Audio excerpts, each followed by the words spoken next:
Nous allons une fois de plus nous attarder aujourd'hui à la politique américaine, notamment du couple Donald Trump et Elon Musk. Elon Musk, comme tout le monde le sait, a soutenu vivement Trump durant sa campagne. Elon Musk, on ne le présente plus, le patron de X, Tesla, SpaceX, Neuralink. C'est l'homme le plus riche de la planète avec près de 251 milliards de dollars à son actif. Donc, autant te dire que c'est quelqu'un qui a un poids et aujourd'hui un gros poids politique.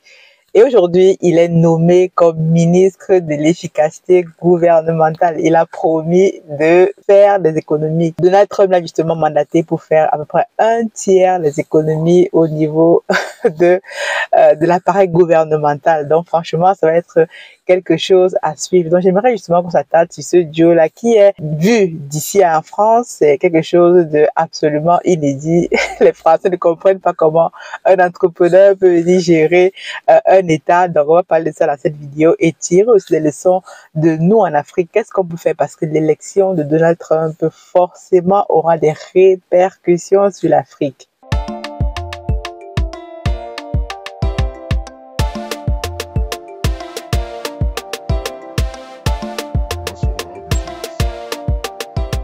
Bienvenue sur Masora Business si tu me découvres dans cette vidéo.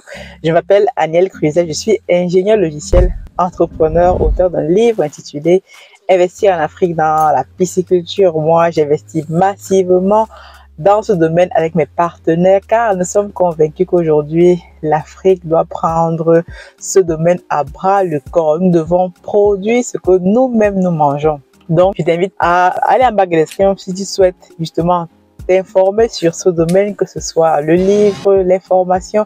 Et d'ailleurs, pour petite information, notre levée de fonds est encore exceptionnellement ouverte jusqu'à fin décembre parce que nous cherchons à atteindre un certain montant et il n'est pas encore complètement bouclé. Donc, si c'est une opportunité qui t'intéresse grandement parce que après là, on ne prendra plus d'actionnaires. Donc, c'est réellement le moment de pouvoir y investir. Je vais donc rentrer dans le vif du sujet parce que moi, l'élection américaine, comme partout dans le monde aujourd'hui, intéresse grandement les personnes et l'arrivée, le comeback de Donald Trump au pouvoir aura et a des répercussions partout dans le monde, que tu sois en Afrique, que tu sois où tu ne peux pas. En tout cas, cette élection-là a forcément des répercussions dans ta vie, même si tu ne le sais pas encore parce que les décisions qui sont prises par la plus grande puissance du monde aujourd'hui ont des répercussions dans ta propre vie, que ce soit ici en Europe. Déjà, quand Donald Trump va arriver, tous les traités, etc., le protectionnisme, il est pour America First. Donc, tout ce qui va rentrer dans ce cadre-là, il va prendre des décisions très, très fortes. Et à côté de lui, donc, celui qu'on ne présente plus, Elon Musk. Elon Musk, on le connaît justement avec ses multiples casquettes. Mais il faut savoir qu'en 2020, Elon Musk ne soutenait pas du tout et Donald Trump pouvait encore aller lire ses tweets. Justement, il demandait à Trump de rentrer, de décrocher. Qu'est-ce qui s'est passé donc entre 2020 et 2024 où il est devenu l'une des personnes qui a injecté massivement d'argent dans la campagne de Donald Trump. D'ailleurs, il a organisé une loterie qui a ensuite été annulée. Je discutais de ça avec mon père dernièrement.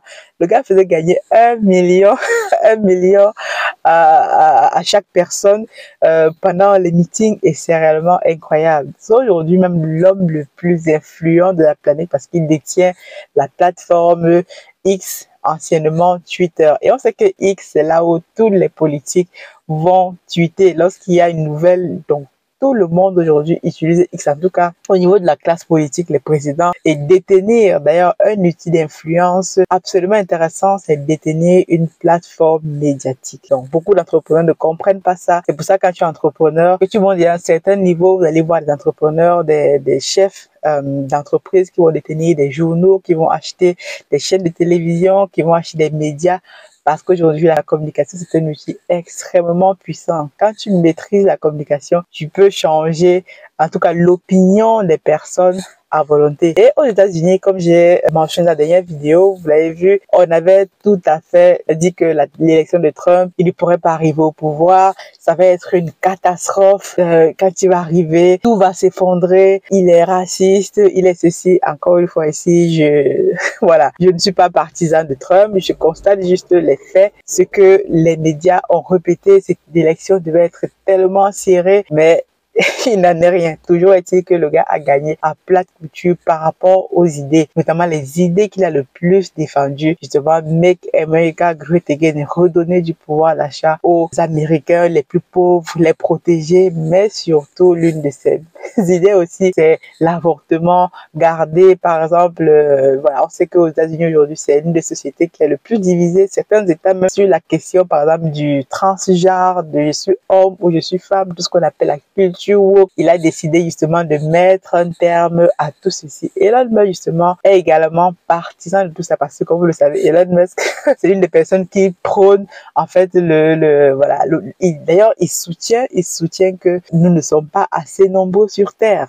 Pendant que d'autres personnes pensent que voilà, la planète est remplie de trop d'êtres humains, sont trop nombreux, lui soutient que c'est faux. D'ailleurs, nous ne sommes pas assez nombreux sur Terre. C'est la raison pour laquelle lui-même, il a 12 enfants. Et quand on regarde les noms de ses enfants, ce sont les noms de code, quoi. Donc, lui, ce sont ses théories. D'ailleurs, c'est quelqu'un qui a révolutionné la conquête spatiale quand il est arrivé, justement. Quand il a commencé à lancer, justement, ses entreprises, SpaceX, etc. Vous doutez bien que c'est un domaine que je suis avec intérêt, moi, mettant dans le domaine spatial, en tant qu'ingénieur logiciel, je travaille sur les technologies, sur tout ça. Donc, c'est quelqu'un qui est dans la communauté tech, quelqu'un de très, très suivi également. Donc, il a donc, avec ses entreprises SpaceX, de révolutionner vraiment la conquête spatiale. Lui, d'abord, il prône que sur Terre, bientôt, la Terre ne sera plus vivable. Donc, c'est pour ça qu'il faut commencer aujourd'hui à conquérir Mars. Donc, toute son idéologie, c'est justement l'espace avec ses entreprises Tesla. Donc, on peut penser qu'il est fou, on peut penser que non, il fait peur, on peut penser que non, c'est quelqu'un, mais il faut savoir simplement que dans l'humanité, ce sont les personnes qui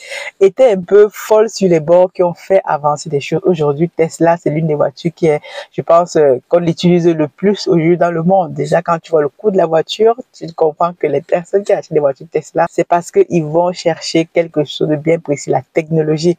Et c'est quelqu'un, je pense, qui va être vraiment très, très intéressant de regarder ce qu'il va faire, justement, aux États-Unis en tant que ministre de l'efficacité. Donc, il va arriver, son objectif, c'est de réduire de 1/3, faire des économies, puisque comme dans tous les gouvernements dans le monde aujourd'hui, en tout cas en Occident, l'intérêt, c'est de faire des économies. Et lui, c'est faire des économies. C'est quelqu'un qui est un entrepreneur, patron voilà, de toutes les entreprises, SpaceX, Tesla, Neuralink, on ne décide plus, etc. Donc, il sait faire des économies. D'ailleurs, quand il a acheté Twitter, il est venu avec un lavabo. Vous pouvez le voir, c'est un lavabo, et ce qui est signe qu'il va faire des économies. Il a licencié un maximum de personnes, des modérateurs, tout ça, pour ne rester qu'avec des personnes tellement essentielles à des postes. Et lui, les partisans de l'IA. On sait qu'aujourd'hui, l'IA va révolutionner le monde, ou révolutionne même déjà le monde. Et toujours est-il qu'on peut utiliser l'IA dans plein de choses. Il y a aujourd'hui plein de choses administratives que les gens font, des tâches qui ne sont pas forcément, on va dire, je vais pas dire utiles, mais qui n'ont pas de plus-value. Et une tâche répétitive que des êtres humains font, on pourrait tout à fait confier ces tâches-là à l'IA. Donc lui, c'est son idéologie. Là où il faut mettre la technologie, il a mis la technologie. Donc au sein de X, donc, il a concentré tout simplement ses équipes à faire l'essentiel, à faire du code. Donc, les gars sont là, ils font du code pour développer la plateforme, etc. Tout ce qui est superflu, il a supprimé. Et donc, je pense que c'est exactement ce qu'il va faire dans l'administration. Encore, on va voir jusqu'où il pourra aller. Et ça, d'ici la France, je suis aujourd'hui souvent dans une émission que j'écoute souvent dans la voiture, comme ça, les grandes gueules, les gars se posent la question, est-ce que c'est une bonne chose d'avoir un entrepreneur, un milliardaire au pouvoir? Est-ce que la France est prête à avoir ce type de personne? Est-ce que, qui c'est le Elon Musk français? Les Français ne sont pas prêts. Les Français ne sont pas prêts. D'ailleurs, qu'ici en France, voilà, il y a une collision.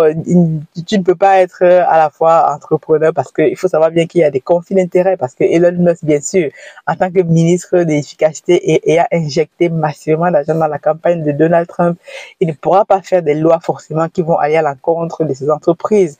Il ne pourra pas, bon, d'ailleurs, encore, je vais voir comment est-ce que le gars va gérer à la fois ses entreprises et à la fois ce nouveau ministère qu'on lui a confié. Ça va être extrêmement intéressant. Mais aujourd'hui, il a la capacité, vu qu'il a, je pense qu'il automatise plein de choses dans ses entreprises. Voilà, si on va regarder au détail, je pense qu'il y a beaucoup d'automatisation là-dedans. Ce qui fait que peut-être qu'il est un peu au-dessus, juste au niveau administratif, mais voilà, je ne connais pas ces entreprises, mais Moi, je m'interroge juste de, voilà, comment est-ce qu'il va pouvoir gérer tout ça. D'ailleurs, s'il est prêt à le faire, ça veut dire qu'il va forcément se dégager du temps. Mais je pense que ce sera intéressant de voir les prochaines décisions de Elon Musk, de Donald Trump, qui est l'homme central aujourd'hui au cœur du pouvoir de Donald Trump. Le gars a prévu de faire des économies, il va couper dans le gras. Et je pense que les Américains qui ont voté massivement donc pour l'équipe de Donald Trump avec Elon Musk dedans sont vachement intéressés et certains sont contents parce que ils savent que aux manettes, il y aura un entrepreneur qui a l'habitude de faire des économies, qui a l'habitude d'être pratique et pragmatique. En tout cas, c'est vraiment un duo qui force l'admiration et on va voir ce que ça donne. Je voulais juste partager cette réflexion avec vous. Dites-moi ce que vous en pensez. Est-ce que c'est une bonne chose justement d'avoir au pouvoir au niveau des politiques? On se plaint souvent que les politiques ne font que de la politique. Il n'y a pas de vraies personnes qui savent vraiment ce que c'est la vie des gens qui ont créé des entreprises. Qu'est-ce que vous en pensez, vous, de tout ceci? Et peut-être que ça peut également inspirer certains d'entre nous au pays. Voilà, avoir des personnes au pouvoir qui ont réellement une vraie expérience de terrain. En tout cas, pour Elon Musk, ça ne fait aucun doute qu'il va pas aller par le dos de la cuillère, il va être pratique et pragmatique. Dis-moi ce que tu penses de tout ceci et je te lis dans les commentaires. On se dit à très bientôt. God bless. Et comme j'ai dit, God bless Africa and God bless Africa Food Industries. Maintenant, à la fin de la vidéo, on va dire God bless Africa Food Industries and God bless Africa. Répète après moi. Ciao.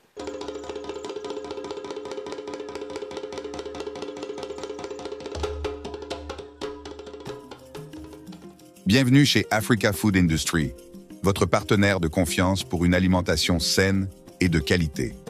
Situé au Cameroun en périphérie de Yaoundé, notre site de production en pleine nature est dédié à l'élevage, à la production et à la transformation responsable des poissons les plus frais. Chez Africa Food Industry, nous élevons et transformons une variété de poissons, notamment le silure, la carpe et le tilapia, dans le respect de l'environnement et du bien-être animal. Nos processus d'élevage rigoureux garantissent que chaque poisson est traité avec le plus grand soin du moment de la capture à son arrivée sur votre table. Découvrez notre large gamme de produits finis, des filets de poissons frais aux délicieuses conserves de carpe de silure et de tilapia, prêts à satisfaire les palais les plus exigeants. Pour des produits de qualité supérieure, faites confiance à Africa Food Industry. Contactez-nous dès aujourd'hui pour en savoir plus. Africa Food Industry, nourrir le monde, une bouchée à la fois.